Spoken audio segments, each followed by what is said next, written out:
Gosh, there's so much we could talk about today, but we're wrapping up our studio time here, getting close to 10 o'clock. So That went quick. that went really quick. I wanted to leave everybody with, I brought you on for building a team. I brought you on, for building a business. You can wrap up what you said in 3 to 5 points. I just want to, maybe 3 keys of success that you both use. You could have already said it. It could be new things, but as it pertains to those subjects or something completely different, kind of want to wrap it up in that way. So it could be, building a team, environment, or culture, or how you interview. It could be, whatever you'd like. So I'll start with you, Craig, and then, if it's building a business, innovation, marketing, because what I found as an owner is, and myself included, nobody knows everything. And I think you mentioned that earlier on, is I found 7 to 10 people that were really good at one thing, and I would call those people, probably even fewer than that, 3 to 5, So if I have a question on building a team and why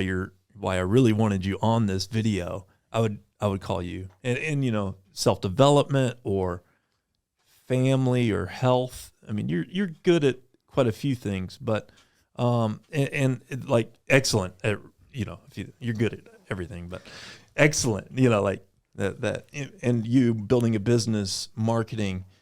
Nick is someone else who I used for marketing, but it wasn't, I would call Craig for everything.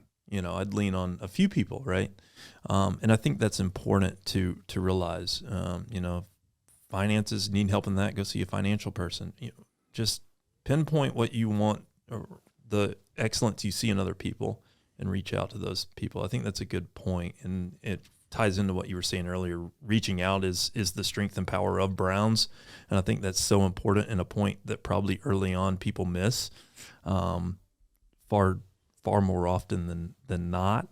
And I think if we encourage that, to maybe even we should communicate who we think people who are great in topics. I don't know, but long-winded thing to say. Yeah. 3 keys of success. Could you repeat the question? 3 keys of success. It's so much, right? Yeah. But one thing we've been working on the last couple of years, and some of this was with the Wind and Exchange piece that we've been working on too, and you guys, were part of the last couple of days, and is coming up with principles and core values. Shay did a fantastic job at Core Show talking about it. And we had been working on it, truthfully, for a couple of years. I hadn't totally locked in. I don't know if you remember, if whoever was there, Amanda did a pretty good job of locking into the 3 that we talk about. But I want to do better at this. And the 3 that we're hanging our hat on is culture, which again, I could go on for a couple more hours just on culture, right? Yeah, that's a podcast episode for sure. Yeah, absolutely. Yeah, I don't love the word. I think it's overused, and I think it's confusing because it's too many sayings on the wall. Mm-hmm. But what I know about it is proof in the pudding, and running a business for 30 years is it matters. And to me, it matters the most because it ties in the people that you're working with and what they do, what we do, what I do as a leader and a person that runs the shop and is responsible for the culture and the atmosphere. So I set the tone. Any leader sets the tone of how it's going to be, but it's what we do. It's how we treat each other. We say good morning when people come into the store to each other. We ask about their day. We ask about their weekend, and we actually listen and stop and listen and take time. Every single morning we take time to chat, catch up, small talk. It's a little family atmosphere. Which some people, business people, are like, whatever, too mushy. Which is cool, and they're probably right in a lot of situations. But super important to me. Super important for me to want to get to the store and be around the people that I want to be around because I chose them. I handpicked them. So culture, and again, on and on and on if we wanted to, but let's culture And what do you think a better word for culture is? I got stuck on atmosphere for a while, but atmosphere is kind of lame too, right? I don't love it. So I need some help. These marketing people, Caleb might help me with. Yep. But culture and how we treat each other matters. And we talked a lot about this yesterday. The second point is customer. And we talked a lot about this yesterday too. And I'm talking 1, 2, 3. I am talking in order, but culture to customer are the thinnest possible line you could ever come up with of which one's most important. And for years of my career, it was always customer first, no matter what. They were always right because they have the checkbook. They have what I wanted was their business, and I wanted them to like me, so they mattered the most. And then old guy stuff, I realized with issues and problems and tension in my store, I had to keep the culture. Number 2 is customer, and it's such a thin line between culture and customer and crew and customer. But I've learned that the crew has to be right. The crew has to enjoy what they're doing, and then the treatment of the customer is next level. If we have a crew that don't want to be there, again, back to Don Jarrard stuff, if you don't want to be there, you're not treating the customer the way I want them to be treated. So if you don't want to be there, get on down the road and go do your thing. But I want people there that want to be there, and they want to treat people the way we want them to be treated, because our business is face-to-face. We're not doing the .com thing yet. We're a people business. So culture, customer, and then the third one is consistently grow. And I've built my career on consistency, on purpose. It wasn't by accident that we haven't had a 30% gain. It's not by accident that we make our weeks by, the 5 to 10%, because I build it into that business model. I don't want a crazy good week and then 3 to 4 that I'm trying to figure out what am I going to do next. It's not my style. It's not what I want. I want to consistently grow. And then with the culture, with the customer, I want them to consistently grow too. We challenge the crew to, with the health piece, I think consistently grow. Again, I could go on for a couple hours. Maybe it's another podcast episode that consistently growing is a must. So it's the crew, the culture, call it whatever you want, but it's the crew, the customer, and consistently grow. And that's I'm going to hang my hat on that at least until I contradict myself and tomorrow. I love it. And great notes for those listening. So how about you, Ben?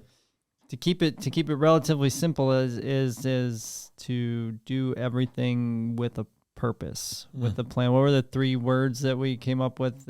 Think, believe, and act. Think, believe, and act. So think of what you want to accomplish, and then the believe part is unique in the fact of like you need to start believing in yourself that you can actually accomplish that thing. Like anybody can put a number on a wall that you would desire to do, but like, do you believe in yourself that you can actually put a plan together to get to that number? And then the act piece is always the biggest miss in my opinion. Like all of us inside of our company and all of the watching the videos are smart enough to come up with the ideas it takes to run a successful shoe store. But the act part is the missing piece that will set you apart. Is just do it. Work. It. Yeah. Yep. Just work. Do everything on purpose and don't do nothing. Yeah. I love it. I repeat those things a lot around the store. Is the thing you can't do in my world is nothing. Yeah. So if you're doing nothing, do something else. So good. I love it. And I just thought of one other thing, because I think it speaks to continuously growing. We've spent the past couple days together. What are y'all taking away from the past couple days? And I'll share what I'm taking away too, because this has been good. Just wanted to hear y'all and for people watching. I think it's good to show that we're all striving for better always, and continuously growing after even towards the end of your career. You're still, I think that's good. There's no end to growth, which is Right. which is why I like to hang my hat on it. You're never done. You never get there. Doing a million's not enough. Doing 2, doing 4, doing 5. You just keep going, right? So it's just how we're wired.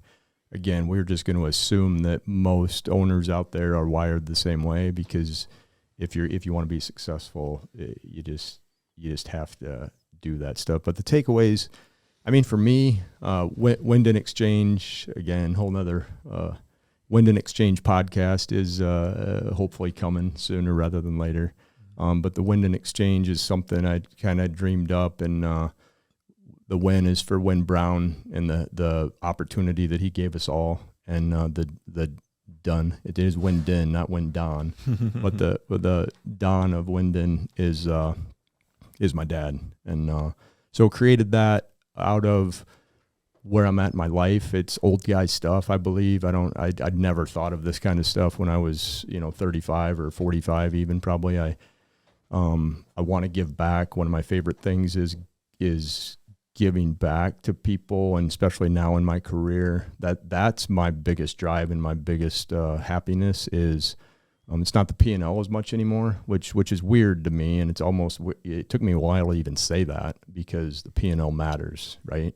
Because we're in business, but sharing with other people. So the last day and a half, having you two here, you two committing the time to come up here to Fort Dodge to see the operation, although you have before. And miss Nick. I thought several times about Nick, and he's one of our best, and Yep. he would have added so much. But the exchange piece of Wind and Exchange is where it takes me out, and it brings you guys in, and I learn from you guys. And this is hopefully the beginning of something that we can continue to roll and put out there in Brown Shoe Fit manner. Again, honoring Win and Don, and then, working with the people that are up and coming, and the people that are doing it on a daily. And so I hope to continue to do that. So direct takeaways from you guys are endless, because, we know each other so well. The business mind of Ben, the business approach, and we talked yesterday, it's probably his business mind is what I pick, and sometimes I get a little, warm and fuzzy, and I need a little more business, and I can count on Ben for that guidance and help. And Adam and I, you and I think a lot alike, and Yep. people business, and it's people. And then we do shoes. I mean, it's, we can, as long as the people's right, we can do the shoe business. So that's, but yeah, thank you. Really, I wrap this thing up and I'll be done. But I appreciate you guys a ton, and appreciate Caleb and Spin Market for what they do, and look forward to more of this stuff. How about you? What are you taking away from the past couple of days, Ben? I'm taking away that Adam would rather walk for an hour in the freezing cold than do 7 sit-ups. It was a good choice. I'm still standing behind the choice. Okay. Right. I think it was the burpees that scared him out. It was. Yeah, for sure. So instead of our workout this morning, Craig allowed us to go for a walk in the 28-degree 5 o'clock morning of Fort Dodge. It was a good walk. It was a good walk. No, to bring it back. What am I taking from it? I'm taking like when Craig mentioned me there on the business side of it, I would take away the exact opposite of, I will take away like try to grab some of your warm, fuzzy feeling stuff. And then I think if we meet that right in the middle, we got a really good thing. But I can't come up with them all off the top of my head right now. So many things, and they'll keep coming to me. It was a lot of fun to just talk shop with some of our best and not be distracted. Not at lunch at the end of an inventory. It was like purposeful. It was cool. Like you'd never crossed my mind what time is it, and that's what happens when we get together and get our minds together. And that was cool. It's great. My takeaways are just how important this is. I probably I want to make more time for things like this, but just how much this makes me better. And, you know, I would say we're close, but probably even closer after this. And I would think, you know, Craig, of course, we're close. We talk all the time, and, you know, but just in the future, when you bring more people in, just thinking of how that, like, I will, after the few days with people I don't know, I'm going to know them so much better. And I just appreciate you doing this, selfishly a little bit, maybe just, you know, a little bit for that reason, like just to get to know people in Browns for myself better. I'm reminded of, even though when things are uncomfortable, I almost like being uncomfortable. I didn't know where this conversation would go, although our conversation is always good. I had a reference, but I mean, I think we covered everything that I wanted to, but then even some more. But just how good it is to be uncomfortable in those situations that can make us better. I know there's a lot more that I'm taking away, but those are the two that stick out right now. So I appreciate both of you. Thank y'all for listening. Thank you for watching. And I know there will be more of these to come. That's all I've got. Thanks, guys. Cool. Thanks, Adam. Thank you.